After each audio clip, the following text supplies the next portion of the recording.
Welcome to burning topic. నేను జ్యోత్స్న. ఓవైపు ఢిల్లీలో రైతుల ముట్టడి జోరుగా సాగుతోంది. ఈ ఆందోళన సుప్రీంకోర్టుకు సైతం చేరింది. విపక్షాలు ప్రభుత్వంపై ధ్వజమెత్తుతున్నాయి. అదే సందర్భంలో ప్రధాని మోడీ విపక్షాలపై విరుచుకుపడ్డారు. సంస్కరణలు కొనసాగుతాయని స్పష్టం చేశారు. రైతులను ఉద్దేశించి చేసిన ప్రసంగంలో విపక్షాలపై అస్త్రాలు సంధించారు. ఈ నేపథ్యంలో ఇవాల్టి బర్నింగ్ టాపిక్ మోడీ.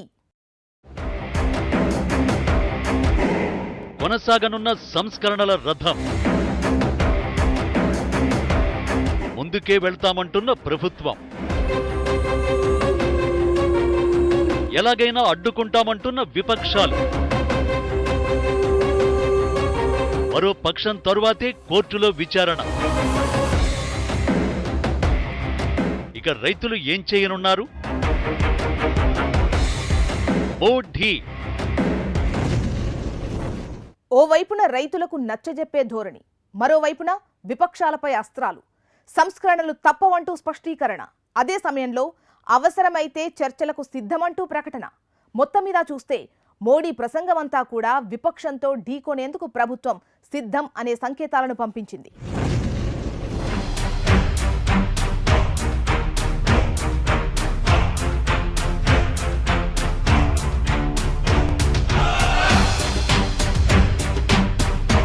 మరో వారం రోజుల్లో డిసెంబర్ 23న రైతు దినోత్సవం రాబోతోంది. గతంలో అయితే ఈ సమయంలో రకరకాల కార్యక్రమాలు జరిగేవి. ఈ ఏడాది మాత్రం రోడ్లపై ఆందోళనల మధ్యలోనే రైతు దినోత్సవం జరిగేలా కనిపిస్తోంది. ఢిల్లీలో జరుగుతున్న రైతుల ఆందోళన ఇప్పుడు అటు అధికార పక్షం ఇటు విపక్షం మధ్య పొలిటికల్ గేమ్ గా మారిపోయింది. రైతు సంఘాల నాయకుల మాటల కన్నా పార్టీల నేతల మాటలే ఎక్కువగా వినిపిస్తున్నాయి. రైతుల్ని అడ్డుపెట్టుకుని విపక్షం ప్రభుత్వంపై దాడి చేస్తోంది. మరోవైపున ప్రభుత్వం రైతులకు నచ్చజెబుతూనే విపక్షంపై అస్త్రాలు సంధిస్తోంది. తాజాగా మోడీ ప్రసంగంలోనూ ఇదే ధోరణి కనిపించింది. बोले जा रहे सबसे बड़े झूठ के बारे में बात करूंगा. बार बार उस झूठ को दोहराया जा रहा है, जोर जोर से बोला जा रहा है, जहां मौका मिले वहां बोला जा रहा है, बिना सिर पर बोला जा रहा है. जैसे मैंने पहले कहा था, स्वामीनाथन कमेटी की रिपोर्ट को लागू करने का काम हमारी ही सरकार ने किया. अगर हमें एमएसपी हटानी होती तो स्वामीनाथन कमेटी की रिपोर्ट लागू ही क्यों करते भाई? आपने भी नहीं की थी, हम भी नहीं करते. हमने तो ऐसा नहीं किया, हमने तो लागू की. दूसरा, ये हमारी सरकार एमएसपी को लेकर इतनी गंभीर है कि हर बार बुवाई से पहले एमएसपी की घोषणा करती है. इससे किसान को भी आसानी होती है, उन्हें भी पहले पता चल जाता है कि इस फसल पर इतनी एमएसपी मिलने वाली है. वो कुछ बदलाव करना चाहता है तो उसे सुविधा होती है. साथियों, 6 महीने से ज्यादा का समय हो गया जब ये कानून लागू किए गए. ये कानून तो लागू हो चुके थे, 6 महीने पहले हो चुके थे. कानून बनने के बाद भी वैसे ही एमएसपी की घोषणा की गई. సంస్కరణలు మొదలు కావడమే ఆలస్యం. ఒక్కసారి ప్రారంభమైతే అవి జగన్నాథ రథచక్రాలుగా మారిపోతాయి. వాటిని అడ్డుకోవడం అంత తేలికేం కాదు. పివి నరసింహారావు హయాంలో కూడా ఆర్థిక సంస్కరణల విషయంలోనూ ఇదే జరిగింది. మొదలు కాకముందు వాటిని అడ్డుకోగలిగారు, మొదలయ్యాక మాత్రం వాటిని నిలువరించలేకపోయారు.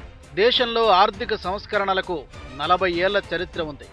సాగు చట్టాల విషయంలోనూ అంతే. అవేమీ కొత్తవి కావు, ఇప్పటికిప్పుడు పుట్టుకొచ్చినవి కావు. వాటికి సైతం 22 ఏళ్ల చరిత్ర ఉంది. గతంలో కాంగ్రెస్ అధికారంలో ఉన్నప్పుడు సైతం ఈ సంస్కరణలే ప్రతిపాదనలుగా వచ్చాయి. తాజాగా బీజేపీ హయాంలో కూడా అవే చట్టాలుగా మారాయి. ఒక్క ముక్కలో చెప్పాలంటే ఏ పార్టీ కూడా సంస్కరణలు రాకుండా అడ్డుకోలేకపోయింది. అంతర్జాతీయ ఒత్తిళ్ల నేపథ్యంలో అన్ని ప్రభుత్వాలు సంస్కరణల్ని ముందుకు తీసుకెళ్లక తప్పని పరిస్థితి ఏర్పడింది. ఇదే అంశాన్ని ప్రధాని మోడీ సైతం తన ప్రసంగంలో స్పష్టం చేశారు. में किसानों के साथ धोखाधड़ी का एक बहुत ही बड़ा उदाहरण है कांग्रेस सरकारों के द्वारा की गई कर्ज माफी।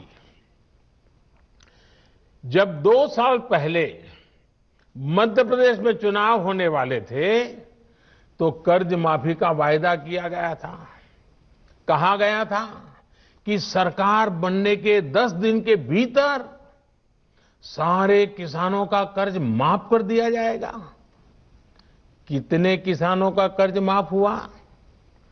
सरकार बनने के बाद क्या क्या बहाने बताए गए, ये मध्य प्रदेश के किसान मुझसे भी ज्यादा अच्छी तरह जानते हैं। राजस्थान के लाखों किसान भी आज तक कर्ज माफी का इंतजार कर रहे हैं। किसानों को इतना बड़ा धोखा देने वालों को जब मैं किसान हित की बात करते देखता हूं तो मुझे बड़ा आश्चर्य होता है। ये कैसे लोग हैं? क्या राजनीति इस हद तक जाती है? क्या कोई इस हद तक छल कपट कैसे कर सकता है? और वो भी भोले भाले किसानों के नाम पर। किसानों को और कितना धोखा देंगे ये लोग। ప్రస్తుతం కొత్తగా అమల్లోకి తెచ్చిన చట్టాల్లోని వివిధ అంశాలు పలు రాష్ట్రాల్లో కొన్నేళ్లుగా వివిధ రూపాల్లో అమలవుతూనే ఉన్నాయి. బీజేపీయేతర ప్రభుత్వాలు అధికారంలో ఉన్న రాష్ట్రాల్లో సైతం అవి ఎప్పటినుంచో అమల్లో ఉన్నాయి. కాకపోతే కేంద్రం వాటన్నింటినీ క్రోడీకరించి కొత్త చట్టాలు తెచ్చేదాకా ఎవ్వరూ వాటిని పెద్దగా పట్టించుకోలేదు. చట్టాలు రాగానే ఆందోళనలు మొదలయ్యాయి. ఈ ఆందోళనలు తీవ్ర రూపం దాల్చడం వెనుక విపక్షాల హస్తం ఉందని బీజేపీ ఆరోపిస్తోంది. ప్రధాని మోడీ సైతం తన ప్రసంగంలో విపక్షాలపై ధ్వజమెత్తారు. రైతుల్ని ఇంకెన్నాళ్లు మోసం చేస్తారంటూ విపక్షాలను దుయ్యబట్టారు. किसानों से धोखा दिया है, उनको धोखा दिया है, उनका इस्तेमाल किया है और आज भी यही कर रहे हैं। मेरी इस बातों को इसके बाद भी सरकार के इन प्रयासों के बाद भी अगर किसी को कोई आशंका है तो हम सर झुकाकर किसान भाइयों के सामने हाथ जोड़कर बहुत ही विनम्रता के साथ देश के किसान के हित में उनकी चिंता का निराकरण करने के लिए हर मुद्दे पर बात करने के लिए तैयार हैं।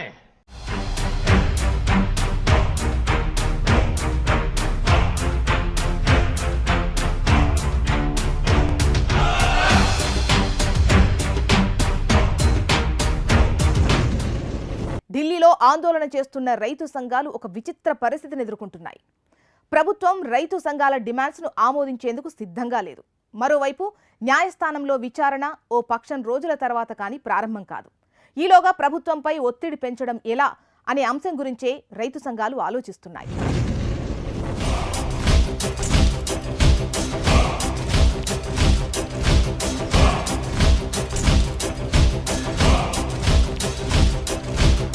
మండీ వ్యవస్థ కొనసాగుతుందని ప్రధాని మోడీ స్పష్టం చేశారు. కనీస మద్దతు ధర కూడా ఉంటుందని ప్రకటించారు. నిజానికి రైతుల డిమాండ్లలో ప్రధానమైనవి కూడా ఇవే.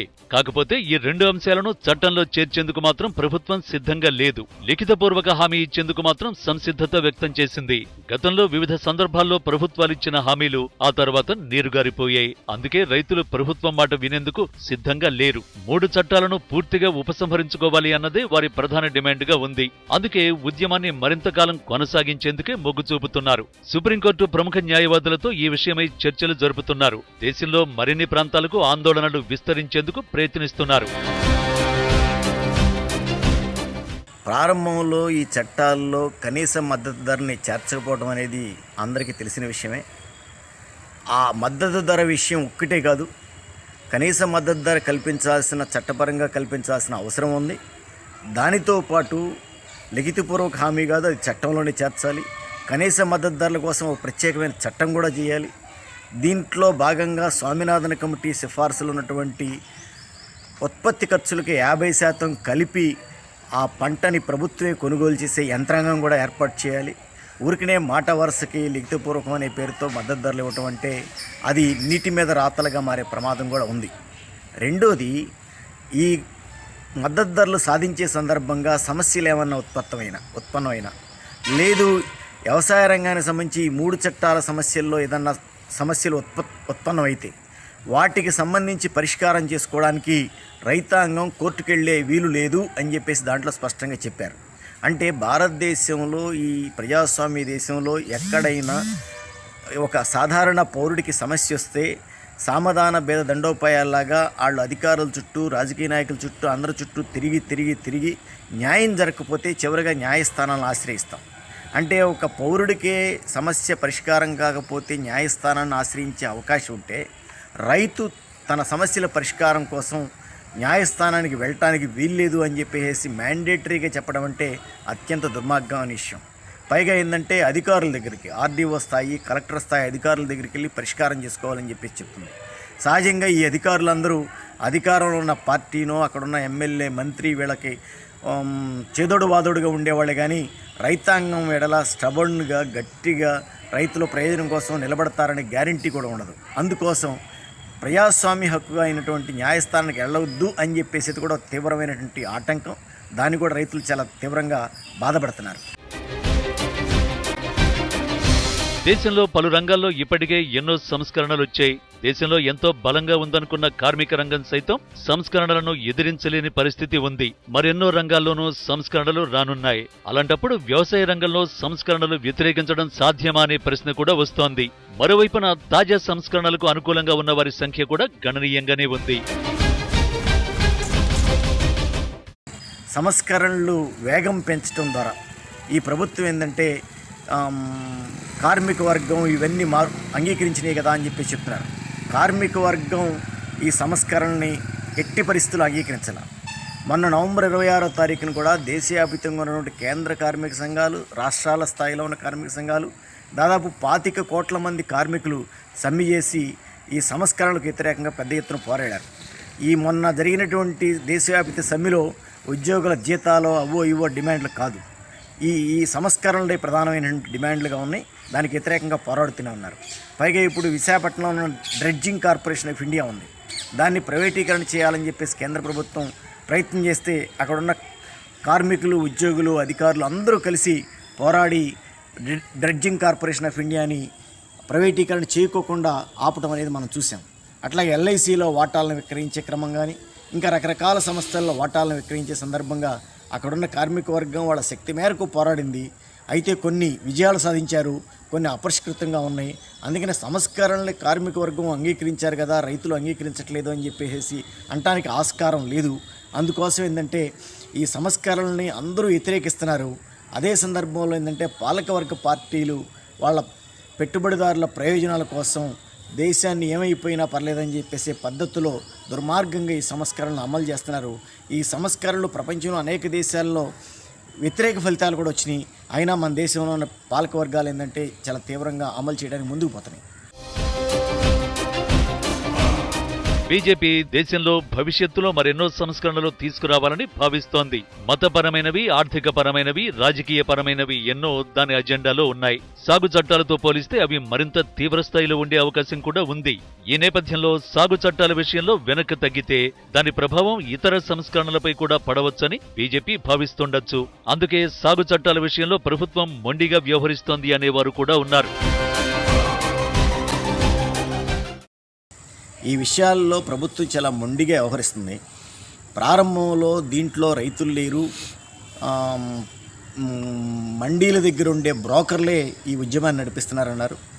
తర్వాత ఏమో రైతులు ఉన్నారు కానీ దీంట్లో పాకిస్తాన్ ఏజెంట్లు, చైనా ఏజెంట్లు చాలామంది వచ్చారన్నారు. ఇప్పుడేమో అర్బన్ నక్సలైట్స్ వాళ్ళు వీళ్ళు అందరూ చేరిపోయారని చెప్పి చెప్తున్నారు. కొన్ని రైతు సంఘాలను చీల్చి ఏమైనా సరే తమ పంతం నెగ్గించుకోవాలని చెప్పేసి కూడా ప్రయత్నం చేస్తున్నారు. అయితే దీంట్లో మనం గుర్తించాల్సిన విషయం ఏంటంటే రైతాంగం స్వచ్ఛందంగా వాళ్ళ తిండి వాళ్ళ అన్ని సౌకర్యాలు, అన్ని వసతులని వాళ్ళే ఏర్పాటు చేసుకుని అన్ని ఆటంకాలని ఆయా రాష్ట్రాల్లోనే రైతులను అరెస్ట్ చేయాలని చూశారు. పైగా రానివ్వకుండా ఆటంకం పెట్టారు, కందకాలు కూడా తవ్వారు. ఈ కరెంటు తీగలేశారు, రకరకాల ఎన్ని పెట్టినప్పటికీ ఎంత పట్టుదల ఉంటేనో కానీ ఈ విధంగా ఎంతమంది రారు. ఎంత పెయిడ్ ఆర్టిస్టులైనా ఆ పూట వెళ్ళిపోతారు. కానీ ఇన్ని లక్షల మంది ఇన్ని వేల ట్రాక్టర్లలో ఢిల్లీ నలుమూలలకు వచ్చి ఉద్యమాన్ని చేస్తున్నారంటే ఈ చట్టాలు ఎంత తీవ్రంగా ఉన్నాయో అర్థం చేసుకోవాలి. రెండో విషయం వీళ్ళు చెప్పడం కాదు, దాదాపు 100 మందికి పైగా ఈ దేశంలో కలెక్టర్ల స్థాయి అధికారులుగా పనిచేసిన వాళ్ళందరూ కేంద్ర ప్రభుత్వాన్ని ఈ చట్టాలు ఉపసంహరించుకోండి, ఇది ప్రజాస్వామ్య దేశంలో ఇట్లాంటి చట్టాలు చాలా తీవ్రమైన నష్టం కలిగిస్తాయి కాబట్టి వద్దు, ఇది రైతులకే కాదు మిగతా వాళ్ళకు కూడా నష్టం కలిగిస్తాయి అంటున్నారు. వాళ్లే కాదు, ఈ దేశానికి విశిష్ట సేవలు అందించిన పద్మశ్రీ, పద్మవిభూషణ్ ఇట్లాంటి కేల్ రత్న లాంటి అవార్డులు వచ్చిన వాళ్ళు కూడా ఏంటంటే అనేక మంది ఈ ప్రభుత్వానికి విన్నవించేది ఏంటంటే రైతుని ఏడిపించి రైతుని నష్టపరిచి మనం ఈ చట్టాలు చేసి ఎవరో మేలు కోసం ముందుకు పోవడం మంచిది కాదని చెప్పేసి వాళ్ళందరూ వాళ్ళకు వచ్చినటువంటి అవార్డులు తిరస్కరించి ఇచ్చేస్తున్నారు. దేశంలో వ్యవసాయ రంగంలో అవసరానికి మించి రైతులు ఉన్నారనే వాదన ఎప్పటినుంచో ఉంది. వారి సంఖ్యను బాగా తగ్గించాలని, ఇతర రంగాలకు మళ్లించాలని అనేవారు ఉన్నారు. కాకపోతే ఇప్పటికిప్పుడు లక్షలాది మందిని సాగుకు దూరం చేసి కొత్త ఉపాధి అవకాశాలు కల్పించడం సాధ్యం కాదు. ఈ నేపథ్యంలో కొత్త చట్టాల కారణంగా చిన్న రైతుల మనుగడ దెబ్బతింటుందని, ఉన్న కొద్దిపాటి ఉపాధి పోతుందనే ఆందోళనలు వ్యక్తమవుతున్నాయి. వాస్తవంగా ఏంటంటే ఈ 3 చట్టాలు కనుక అమలు జరిగితే భారతదేశంలో గ్రామసీమల యొక్క స్వరూపం పూర్తిగా మారిపోతుంది. ఇప్పటి వరకు పట్టణాల్లో ఉన్నటువంటి అంబానీ, అదానీ లాంటి వాళ్ళు గ్రామస్థాయి అంబానీ, అదానీలు కూడా తయారవుతారు. దానివల్ల ఏంటంటే రైతుగా ఉండడు, కౌలుదారుడు ఉండడు, వ్యవసాయ కూలీ కూడా ఉండడు. పెద్ద పెద్ద కమతాలు వచ్చేస్తాయి. యంత్రాలతో విత్తనాలు జల్లటం, ఎరువులు జరగటం, పురుగు మందులు జల్లటం, నాట్లు వేసుకోవడం, కోతలు కోయటం ఇట్లాంటివన్నీ వచ్చేస్తాయి. తద్వారా ఏంటంటే వ్యవసాయ కూలీలకి పని ఉండదు, రైతు కౌలుకి అవకాశం ఉండదు. రాగాబోగా ఏమన్నా వస్తే 4 సెక్యూరిటీ ఉద్యోగాలు వస్తాయేమో వ్యవసాయ కమతం చుట్టూ కాపలా కాయడానికి తప్పితే ఏ పని ఉండదు. దాంతో మొత్తం గ్రామసీమల స్వరూపమే మారిపోయే ప్రమాదం వచ్చేస్తుంది. రెండోది ఏంటి, ఈ సరిహద్దులు చెరిపేసిన తర్వాత మేము లీజ్ ఇస్తాము అది ఇది అంటున్నారు. 3 నాళ్ళు ముచ్చటగా చేస్తారు. ఆ తర్వాత పంటలు పండట్లేదనో ఏదో పేరుతో ఈ రైతాంగానికి లీజు కూడా ఎగ్గొట్టేస్తారు. లీజ్ ఎగ్గొట్టేసి నా లీజ్ ఇవ్వట్లేదని కంప్లైంట్ చేస్తే నీ భూమి నేను తీసుకోమని కూడా చెప్తారు. అట్లా చెబితే సరిహద్దులు పెట్టే నాదుడే ఉండడు. సరిహద్దులు పెట్టినా గట్లు వేసుకోవడానికి ఎంత ఖర్చు అవుతుంది? ఆడు గట్టేసి ఒక పంట వేస్తే చుట్టూ నీళ్లు పెడితే ఈడి పంట పండుకోకుండా ఎట్ట నాశనం అవుతుంది. ఇవన్నీ చేస్తారు. కాబట్టి ఏంటంటే ఒకసారి ఈ చట్టాల ద్వారా వ్యవసాయ క్షేత్రాలన్నీ రూపం మారిపోతాయి, గ్రామసీమల స్వరూపమే మారిపోతుంది. దాని ద్వారా గ్రామాల్లో రైతులు, కౌలు రైతులు, కూలీలు ఎవ్వరూ మిగిలే అవకాశం లేదు. మరోవైపు ఏంటంటే ఈ చట్టాల ద్వారా ఎంతైనా ఎక్కడైనా అమ్ముకోవచ్చు అని చెప్పేసి చెప్తున్నారు. రైతాంగం ఇవాళ తన ఊర్లో పండించిన పంటను తన ఊర్లోనే అమ్ముకోలేకపోతున్నాడు. కాబట్టి అంతర్జాతీయంగా అమ్ముకునే అవకాశం లేదు. అది ఎవరు అమ్ముకుంటారంటే కార్పొరేట్ శక్తులు అమ్ముకుంటారు. వాళ్ళకి లాభం జరిగొట్టి ఈ చట్టం చేశారు.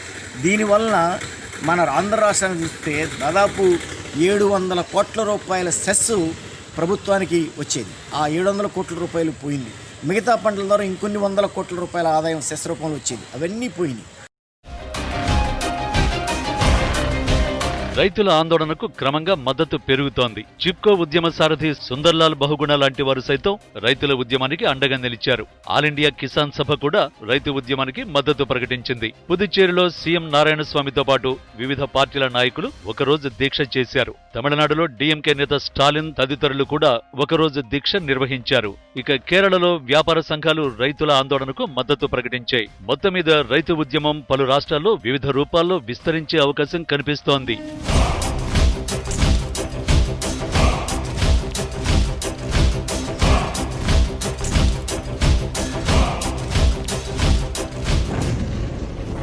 ఓవైపున రైతు ఉద్యమం తీవ్రమవుతోంది, మరోవైపు ప్రభుత్వం సైతం పట్టుదలతో వ్యవహరిస్తోంది. అనధికారిక చర్చలు జరుగుతున్నా ఎవరూ మెట్టు దిగే పరిస్థితి కనిపించడం లేదు. బహుశా న్యాయస్థానం జోక్యం చేసుకునే వరకు పరిస్థితి ఇలానే కొనసాగే అవకాశం ఉంది. ఇది వాటి బర్నింగ్ టాపిక్. మరో టాపిక్తో మళ్ళీ కలుద్దాం. Until then keep watching HM TV. వార్త ఆగదు, నిజం దాగదు.